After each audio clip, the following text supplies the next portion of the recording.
Welcome, everybody. I'm Dr. Eva Ritvo, and I'm the host of the Living a Satisfying Life podcast. Today, we're very excited to have Tom Campbell with us, and we're going to be having a discussion about self-actualization and where our consciousness it emanates from and how perhaps we can work together to raise the consciousness of the world. So first, I'd like to introduce my co-host on this show, which is Lou Catarosa. So allow me to read a brief bio on each of our guests today. Lou was born in Italy and migrated to New York with his family in 1957. His early education included public and private schooling, and because he was fluent in Italian, upon graduation, he was able to find a job on Madison Avenue, where he was mentored in business fundamentals. He married his childhood sweetheart, and they launched a successful business together.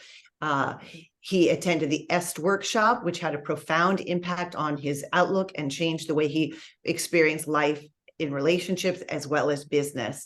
By age 30, Lou was well known for funding an investment bank that provided entrepreneurs with both intellectual and financial resources. He successfully grew this business and sold it in 1996.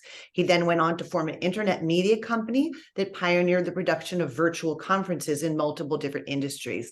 For the last 15 years, Lou has been focused on initiatives that help children, adults, and businesses to live a more satisfying life using what he calls his satisfaction operating system.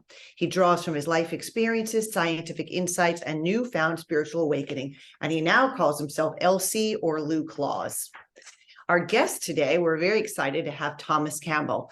Thomas is a physicist, lecturer, and author of My Big Toe. That's TOE, meaning theory of everything. This is a trilogy that attempts to unify general relativity, quantum mechanics, and metaphysics along with the origins of consciousness.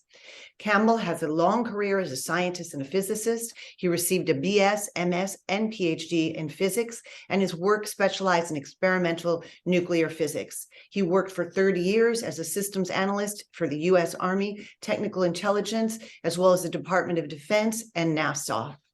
During his PhD studies, he was enrolled in transcendental meditation classes and discovered he had an aptitude for it. He was also introduced to Robert Moore's book, Journey Out of the Body, regarding out-of-body experiences. They ended up collaborating and forming the Monroe Institute. And Thomas claims that many of their work together has provided the insights for his later work on reality and the mechanisms of what he calls his larger consciousness system. My Big Toe trilogy develops a complete derivation of consciousness, and since its publication in 2003, it's garnered an international following. He has created his own YouTube channel with over 700 videos and many millions of followers. His videos consist of lectures, public appearances, interviews, fireside chats, and he continues to lecture around the world. I just actually heard him on one podcast saying his hobbies are work and his family, because he doesn't have time for anything else because all of this keeps him so busy. As I was thinking about my bio, I was thinking we usually say, well, he's not a rocket scientist, but I think in Thomas Campbell's case, we can say he's a rocket scientist. So we're very honored to have you here today. Lou has come up with some questions for us today, and we'll see how closely we can stick to our script. The first question, and we'll start with you, Tom. Who are your most notable influencers, and what pivotal aha moments have led you on your journey? Well, now that's a question that I could just go on for probably all the rest of the time we have, but I'll try to make it very short. Well, of course, one would have been Bob Monroe. That was a big influence in my life because he taught me how to get around in the larger consciousness system, or as some people call it, out of body. But out of body is a very poor term. You're not really in your body and you don't get out of your body, but that's what we call it in any case. And I was able to do that with precision so that I could get back in exactly the same altered state that I was in, last time. And that enabled me to have a stable platform that was outside of this reality system, which I could do some physics. I could see how things worked, change a variable, try it again. How did that change the result? And so on. And did that for about 35 years, just researching Oh, well, a lot of the paranormal things, the remote viewing, the using your mind to heal, um, getting information, all of those sorts of things that take place over on the intuitive side of the Mhm. consciousness, not in the intellectual side. All of those are in the intuitive side. And by doing that, I came up with a model of uh, consciousness. How does consciousness work? What can you do with it? Why does it work the way it does? And so on. So that was a big influence that enabled me to do that research. So that was probably what got, what's a nice physicist like me doing in a place like this, kind of a thing, talking about, paranormal and that sort of thing. Physicists avoid that, but that influenced me to research that area of reality that I didn't understand at all and had no idea what I might find there, but I knew that it was real because my own experiences repeated over and over again told me that consciousness is fundamental and that's the fundamental reality. So that was probably the biggest thing. Would Other it than be that, possible to share one of those experiences with our listeners? Perhaps one that was particularly interesting, noteworthy, or profound? oh well, I will share one, and it's probably another thing that influenced me. I was working with another person, Dennis Menerick, who was an electrical engineer, and he and I both would spend, probably 15 to 20 hours a week with Bob Monroe over about a 5-year period. And after a year or two of that, we both experienced lots and lots of unusual things. And those things that were unusual had a very high statistical significance. In other words, if you practice healing, remote viewing, um, mind to mind communications, you do that long enough and you've had thousands of successes, you have a feeling that this is real. And both of us came into it with, is this real? Because we're both science types and techie types. And we wanted to make sure that it wasn't just us leading ourselves down a path where we we're using our imagination and so on. So we're very careful about doing things that were evidential that you could measure, as opposed to, oh, I flew around out in the larger conscious system together, today together with Dennis. Well, that's not measurable. So we didn't do a lot of that. We did things that you could then turn around and say, did this happen or did it not happen? So in any case, this one experiment, and this was one Bob Monroe dreamed up, was for Dennis and I to go out of body together, meet in the air up above the lab in non-physical space, then stay together and go on some sort of an adventure. And the way the lab was set up is there were booths that were acoustically isolated. So you could shout in one and you wouldn't be able to hear it in the next. And there were 3 of these booths, and there was an empty one between Dennis and I. So it was kind of doubly, insulated. So we couldn't hear each other. And there was a microphone down in front of my mouth, and Bob would ask us questions or whatever, report in. What are you seeing? What are you experiencing now? And we could talk to him individually, or he could talk to both of us. But Dennis and I never could hear each other. So that was the setup. So he said, Tom, Dennis, go get together, meet someplace, go on an adventure in the non-physical, and we'll see what happens. But just stay together. Well, after about 2 hours of that in this booth, Dennis and I kind of stumble out into the light of the lab, and Bob looks at us and said, "Well, do you think you were together?" And we kind of looked at each other, and both of us said, "Well, it seemed like it. Yeah, we think so." And Bob said, "Well, listen to this." And he rewound both of our tapes. He was recording all the things that we said, Mhm. and then he flipped the run switches on both of them at exactly the same time, so they would be, you know, coordinated with each other in time. They would both be time. And there was Dennis and I uh, answering each other's questions, having conversations where I'd ask him something and he would reply to that. And all this was done, of course, in a non physical. We would see things, we met people, we had um, a long and very detailed and unusual adventure. So it wasn't like I was in a gray cloud. I was too. Oh, well, we must have been there together, where nothing's evidential. So there was lots of specifics going on.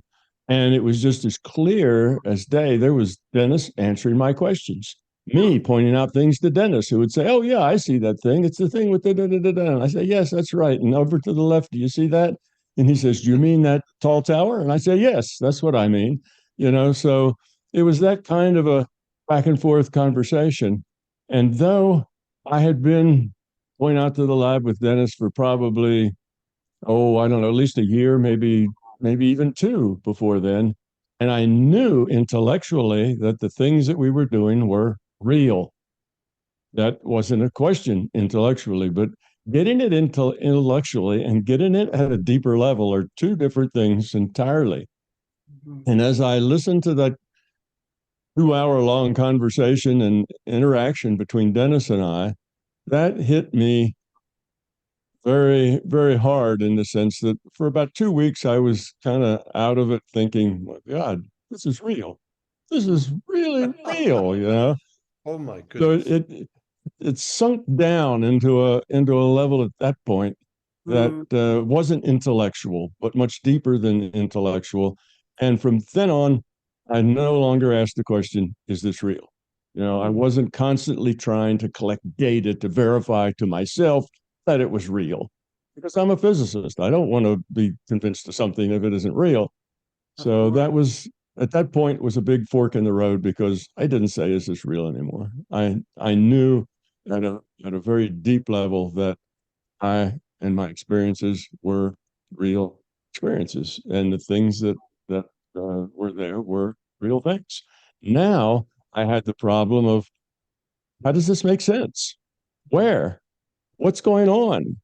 How? What is this place? What are its limits, and what does it mean, and how is it constructed, and how does it relate with this reality? Because it does relate with this reality, and why is it there? What is its function? So I'm a scientist. I try to figure out how things work. What's the nature of reality? That's what physics is all about. What's the nature of reality? So that's why I did all this research over 35 years. Do something, has an effect that's measurable, then change a variable, do it again. Does it change the effect?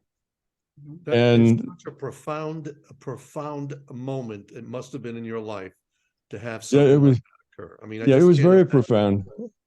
Yeah, like I say, I was kind of in a daze for just a couple of weeks with the enormity of it, because I'm a scientist. I'm not intellectually. Oh yeah, I get it. Sure, we're doing all these wonderful things, but when that finally gets to you at that deep level, then it's a profound change, kind of sea state change in how you see reality, in the reality in which you live. You no longer live in that reality you used to live in. You live in one that's bigger than that, and more complex. So I spent the next 35 years then trying to understand, how does it work?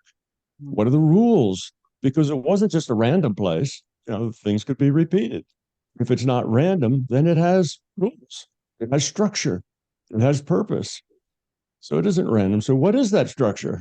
What is that purpose? And so on. So that's then, after about 35 years of doing research there, is when I wrote the books, My Big Toe. I wrote that basically as a theory of consciousness. It was all about consciousness. And then I realized, of course, that consciousness is fundamental. It's not something that the brain makes, it's fundamental. And I was a physicist, so I had all these facts about consciousness from my research. I had all of these facts about the objective world from being a physicist. So I thought, I need a model that puts all that together, because there needs to be a one understanding in which all of it makes sense, and none of it is conflicting with any of the rest. And that was the My Big Toe, the theory of everything, is that model. And then about 2 years after I published that, I realized that, and I'd kind of known this intellectually, but I didn't have, again, a deep level understanding. And that was that you're going to have to be able to derive physics from consciousness. If consciousness is fundamental, then physics has to be a derivative of that fundamental thing. And I went, how do you derive consciousness? I mean, physics from consciousness? And then I got an aha moment, talk about aha moments there. And there it was. I saw it. It was perfectly clear. And after that, things in probably the next 3 months, I realized that I could derive quantum physics from first principles. I could derive relativity. I could explain all of the paradoxes in physics. Physics is just full of paradoxes. We've got a lot of things that we see, we measure, we know they're like that, but we don't have a clue why they're like that. They just are. And those are called paradoxes. We don't know. And this model then of reality was able to derive everything that is objective, all the sciences. It creates a better, more general physics. And it also created a science of the subjective. So I ended up with a science of the objective, a science of the subjective.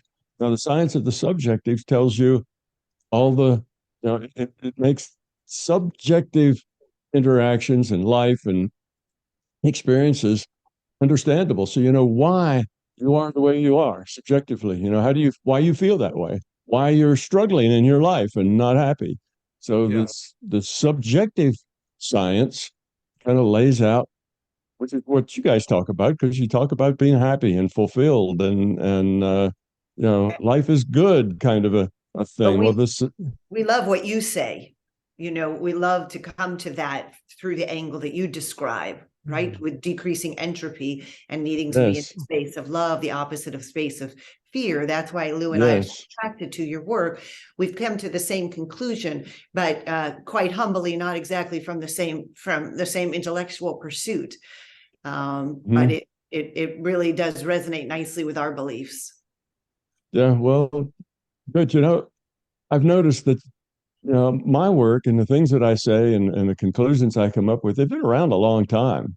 2,500 years ago, the Buddha said that, reality was an illusion. Well, I say it's a virtual reality. There's not much difference there. The Buddha didn't have the concept of virtual reality, but we're saying the same thing. So these ideas have been around a long, long time. Yeah. And there are many thousands of paths that will take you to the truth. Yeah. They're all expressions of the truth, and all expressions of the truth do lead to the same place. So there's lots of people like you and I who say, oh yeah, my life has kind of shown me the same sort of things. And I kind of resonate with your path. Well, there's lots of independent paths and they're all necessary and they're all good. What's nice about the times right now is that there's so many individuals that are actually on the same journey as we are, to be able to share this experience, the kind of experiences that we've had, to add credibility to their prospects of finding and discovering. And so there is this awakening that's occurring. And we simply, I think, a part of that, and anyone that we get in touch with, that we're able to provide some opening to this possibility, is extremely satisfying for me. I'm sure it's satisfying for you, especially with the work that you're doing with Tom's Park and those kind of systems. Some of those systems are similar in the kind of things that I've been worked on. And if you don't mind, I'd be happy to share a little bit quickly about some of the things, Eva, if you don't mind, unless you want to continue. Well, you mentioned Tom's Park, and I think it's important, to just have Tom describe that to our listeners, in case they don't know what that is. I think in question 2, by the way, that not for anything, but I think we get to that experience. Yeah. Okay. Well, Tom's Park was born out of a course that I gave, because in my talks and lectures, I would always tell people, don't believe anything I tell you.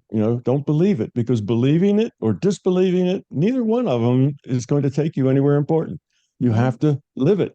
You have to be it. You have to experience it. And if it's not your experience, it's not your truth. Just reading a book and being able to chit chat about it intellectually maybe gives you some structure to work with and has some value to it, but it's not going to help you grow up. It's not really going to help you change who you are. So I had a course where I taught people how to interact with the larger reality. And we talked about communications, remote viewing, healing, and lots of these things.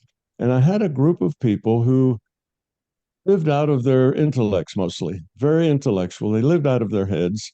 They did not make much contact with their intuitive side at all. And they struggled with it. They struggled and struggled trying to experience this experience of the larger consciousness system. So I created another way to get there besides the typical meditation, learn to clear your mind, have a low noise mind, learn to focus, learn to have all of your mental energy all focused into exactly what it is you're doing, be clear about what you're doing and be clear about why you're doing it. That's the typical path. That's the standard path that I think most of us have always used. Well, the Tom's Park takes a different path altogether, just for these people who are bound into their intellects and have a really hard time letting go of that intellect, which of course spoils the experience when you're in an intuitive space. Those two are kind of incompatible with each other. When you're in the intuitive space, you need to get out of the intellectual space, or at least be able to hold the two of them separate, in your mind. So in any case, I created this park, which was a place that was very safe to go and had all sorts of experiences that you could smell, you could taste, you could feel, you could be a part of. It was all a complete, 5 sensory experience. And the methodology then, rather than go through meditation and trying to subdue the intellect, was to just imagine yourself being there. Imagine yourself interacting with the things that are there. There were lots of animals there, and all of them talked. You could converse with all of them, and it was a kind of a magical place. And anyway, the idea was to get your imagination developed to the point, which may take people 10 or 20, 30 times there, but eventually get your imagination developed to the point that you could just start the ball rolling with your imagination, and pretty soon the story just kind of got a life of its own. In other words, you were no longer playing both sides of the conversation like you started out. You just let it flow however it did. Let the story unwind however it did. And when you got to that point, well, that's not intellectual. That just leaves you in a space which is exactly where you need to be to go out of body and do intuitive things. It puts you into an intuitive space without even mentioning the word meditation. Yeah. It's just going through the imagination. And I made an arrangement with the larger consciousness system that as these people got their imaginary stories, I would start passing them into streams. I would take up, with that story, add on to that story, and then they could then lead the story on to wherever it wanted to go, to help maybe those people learn something or go someplace they wanted to go or talk to who they wanted to talk to. So then the imagination became the launching pad rather than the taming of the intellect and getting into the intuitive side, was the launching pad. And it made it just a lot easier for a lot of people to launch out of their imagination, out of discipline. The other path is really a path of mental discipline, and that takes years to develop that mental discipline. But I found that in days you could learn how to imagine. You could learn how to daydream to the point that the daydream takes on a life of its own, and you're no longer making up the story. The story's just happening. So that was really what Tom's Park was. And I created this park where there are all sorts of things to do. You can snorkel and scuba dive and swim and jet ski and a beautiful environment, and go hiking in the mountains and on the beach. And it just was, I tried to create an environment that was safe and that was multisensory, because the more senses you involve in your daydream, the less room your mind has for intellectualizing. So if you get really involved in all your senses in that daydream, the intellect just kind of gets squeezed out into the margin, and pretty soon you've forgotten that this is your daydream. You've just gotten into the story and are experiencing the story. So that's really what Tom's Park was about. It's just a little book that basically gives the directions of how to interact and how to get around in the park. I think it's only like 60 pages long. It's real simple, but it's a training course. Yeah. It's a training course that you can use all the rest of your life to help you develop your intuitive side, to where that intuitive side is just as reliable and just as accurate as your intellectual side, and I would say actually more accurate Tom, and more reliable. In watching some of the folks that actually attend your event online, and they're talking about going to Tom's Park. It is so amazing to listen to their conversation, that it seems so real and so absolutely real. And I understand this idea that the intellectual side negates the idea that that imagination is real. They tend to say, no, imagination is not real. And what I get very clearly from that experience and watching these folks is it's as real as it could possibly be. They are actually having fun. They're enjoying their experience. And it takes time for them to a little bit to get to that awareness and get rid of the clutter of that doubting mind. But when they get there, they're just ecstatic, and it's wonderful to see. Well, that's the idea of a virtual reality. Is in a virtual reality, there's nothing more real than information.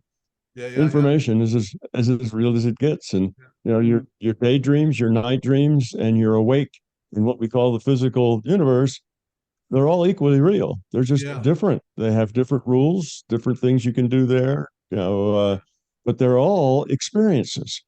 And the name of the game is to grow up by making better choices. That means in these experiences, and you can grow up by making good choices in any of these realities. So to think that one is more or less real than the other is just wrong. They're just different. They're different sets of experiences that you can have in these different places, all of which are helpful to your own evolution. So yes, there isn't anything more real than a data stream, than information. So it's funny you used the word grow up, because what I was thinking is that children live in that space of imagination, and we sort of take that out of them as they go through school, and we put everything to a logic and learning and memorization, and children are so joyful. And so it seems to me that one of the things that you're doing is allowing people to tap back into what actually is intuitive, to be in that space and to be more joyful. And we just tend to unlearn that, I think, as we go through the standard educational process. Yes, absolutely. I want to be sensitive to the time. It looks like we got about 19 minutes left. So I want to be able to get to that awareness, how our systems are working side by side towards that end of self-actualization, which is the topic that we're trying to stay on course with. For your information, where you haven't, I'm sure you haven't been aware of the work that we've been doing from the biological perspective of having individual experience, that they actually can cause their well-being to occur on demand. Sure. And that process there comes from understanding and becoming aware that one is wired with the right chemicals, that when we use our free will to choose to be kind, caring, and grateful, it stirs up those chemicals, oxytocin, serotonin, and dopamine, and puts one in a state of well-being. Now, from that perspective, it means that in order for it to occur for a long period of time, one has to become self-aware that they're operating life in what I call a fear operating system, with the one that we're born with. And that as soon as we become aware of that, and we choose to be able to transcend that, we start by understanding our biology. And then we start changing our mind to a contributing mindset, so that everything that we do, we come from a contributing mindset, whether it is we're contributing to our body for its well-being, we're contributing to our relationship for its well-being, or we're contributing to anything. It's a mindset shift that needs to occur so that the avatar is healthy, is functioning well. And the more we get individuals, from my perspective, to get to that place quickly, so that they understand that there is that the old system may come in once in a while, but if you are transformed, if you are awakened to the idea that you have free will and that you can make the choices necessary, then you take control of who you are. You are more in control of who you are, and you operate in a state of mind that it's opened. It's not a closed system. It's really an open system. And that system there, I work on with a thing called a satisfaction operating system, SOS. So Living SOS is a workshop that allows individuals to become aware of that they can then, as soon as they wake up in the morning, come from a contributing mindset. In whatever they do, pet their dog, say hello to their wife, go outside for a walk, say hello to someone.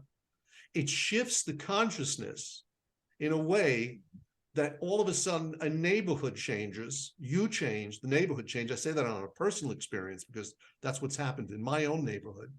And people are just more caring about each other, recognizing that when they have that shift and they now operate unconditionally, it's become a habit. It's simply a habit. And that, I think we're very close in our thinking about that. If this world needs to have a transformation in order for it to be more harmonious and loving and caring, is that we need to know ourselves physically, biologically, and we need to know ourselves spiritually. Because where you're coming from, even the scientist that you are, is that you are really, you have discovered that spiritual side, that consciousness side. And listening to you and to some of the other folks that Don Hoffman was talking about consciousness the other day, you had an interview with him. I am so clear today for myself that I am not my body, I am not my mind, that in fact I am energy that is conscious and aware, has free will, and is tethered to the largest consciousness system. And then when I surrender to that idea, I no longer operate from that insecure mindset that occurs in that fear operating system program. But now all of a sudden, I am spontaneous. There's integrity in the conversation. There's nothing to do but to tell it the way it is. And there is no fabrication that's needed. It's just spontaneous. So from that point, in having people become aware that there are lots of places that they can now go to get grounded to the fact that they're not their body, they're not their mind, they're in fact energy conscious that is aware, that has the ability to continue on. There should be no fear of death. There is no need to do that. And if your avatar falls away, it'll become consciousness and multiply. And we'll have that conversation a little bit later on. But this is the place where I'm at with this. And I'm so thrilled that you're on that wavelength, and that we're getting together. I still say that I would have paid forever to have your out-of-body experience at the Monroe Institute, because it would have saved me a lot of time to get to this place. You have other questions, Eva? Yes, but I wanted to see if Tom wanted to comment on any of that first. Oh, no, I agree with all of that. That's right on to the way my model is and the way I think. The mind leads, the body follows, or consciousness leads, the body follows. So, and you can modify physical reality with your intent. Our intent modifies the probability distributions from which physical reality is computed. So it all works together. And you have people who are, just as an example, people who live in a very negative space. They're insecure. They are not very happy in their life. And because of that, they end up getting depressed, and then they go to the doctor, and the doctor will give them something that boosts their serotonin. Yeah. Well, why is it that they have that low serotonin? And the doctor will say, well, it's just like, some people, you know, need chemicals to help, do where their body doesn't work right. But it's not that way at all. It's because they live in a negative space that Absolutely. their body then starts to adjust to that negative space, That's and right. they stop producing those, that those the chemicals that they need, as you say, the things that give you oxytocin and Yeah. There, other kind of Bruce Lipton says it good. very nicely. He's really got it Yeah, nailed down on the biology of yeah. that biology. I do though, as a psychiatrist, feel that it's very important for me to jump in, that there are multiple paths, as you said earlier, to help people. Oh, And yes. oftentimes medication is extremely helpful and life-saving. So It as is. my hosting this, I need to be clear about that. That it's wonderful if you can change your intention and the biology follows. And if you can do that, wonderful. But there are many people who can't use that approach. And I think it's very important that those people don't feel stigmatized if they do have an approach that is helpful for them. And I've seen it with my own eyes countless times, that when someone is in a state of depression or anxiety, that the medications can be very, very, very important and life-saving for them. So I think, it's a complicated topic, but I really liked what you said earlier, is that everybody has a different path. So we all have a different Mhm. path to getting to that spiritual awareness, that awakening. Yeah, We all that's have a it. different path to living our most satisfying life. And I think medication is a powerful tool that we have in 2023. In 2033, who knows? As you said, it maybe, I think one of your other podcasts, you said maybe by 10 years from now, there'll be such a shift in consciousness that we'll all be operating in a very different way. Certainly, I think we've all experienced the last 10 years have been incredibly transformative. So there is hope for the future. But I just had to interject that because of my own paradigm and my science background and 30 years of practicing.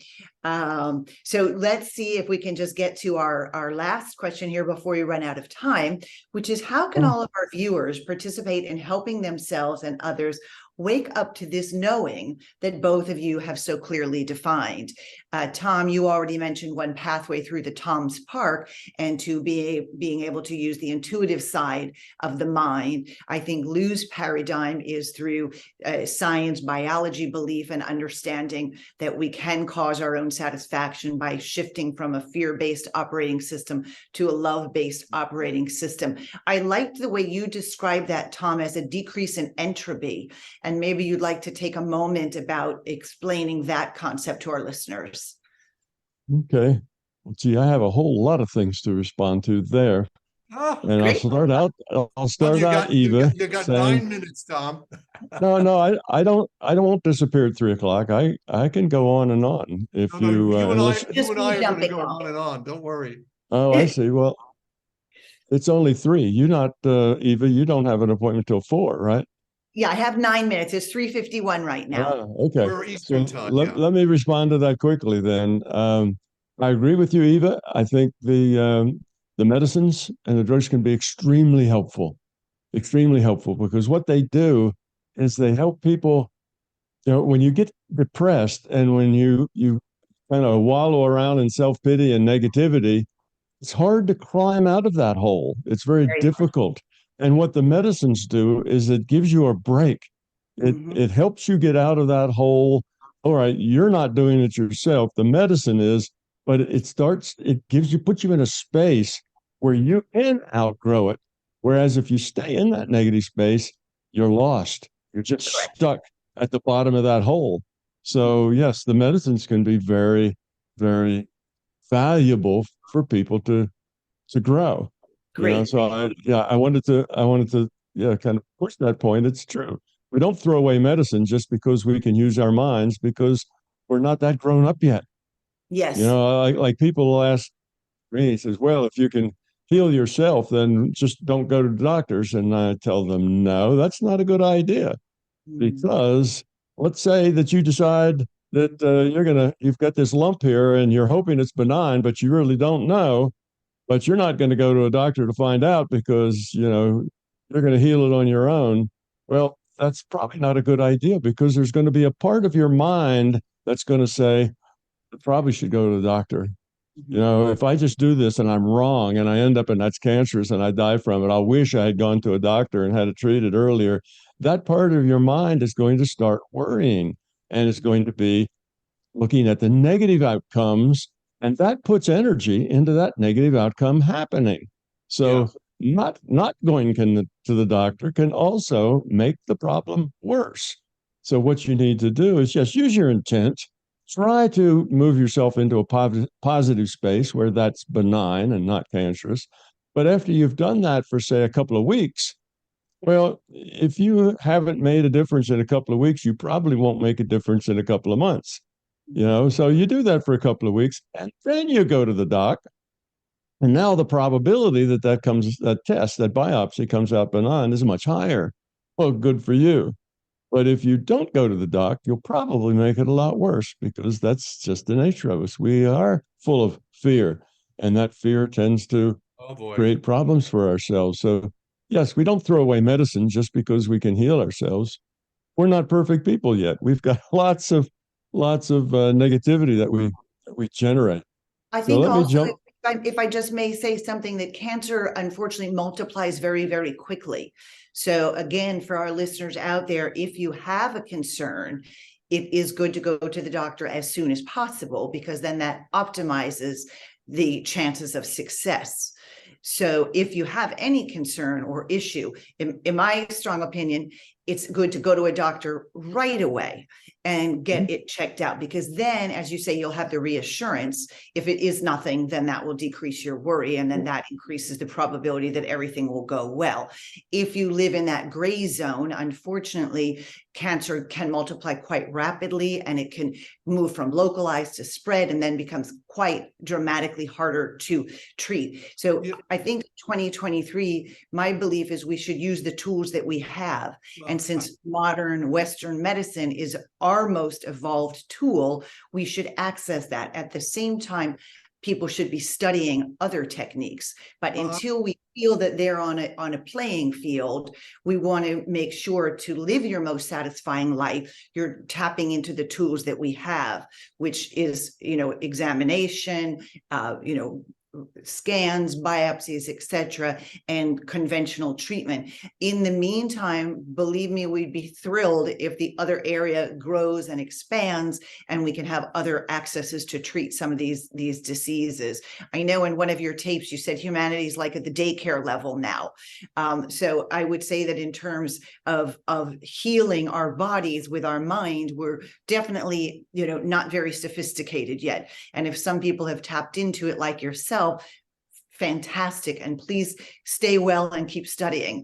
But in the meantime, to live one's most satisfying life in Western society right now, there is a lot that Western medicine can offer if you're already at the stage of cancer.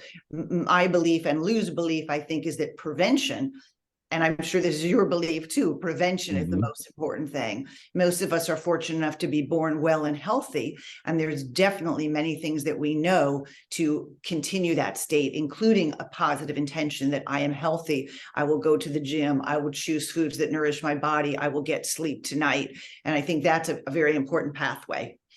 Well said. Well, I apologize that I have to go work as a doctor and cannot stay on with you two wonderful gentlemen, but I look forward to listening to the rest. It's a delight to be with Tom Campbell today, and I wish we had more time together to hear more about your theory of everything. But in the meantime, I hope we've sparked our listeners to go on YouTube. You have many, many other videos with wonderful content that, in fact, I was feeling unwell, Lou knows, this weekend, and I was listening to you over the weekend, and you definitely helped me feel very well. So I hope our listeners will do that as well. And Lou, always a pleasure to be with you. Love seeing you in the Dolomites. And I hope for all of our viewers that this was an informative hour.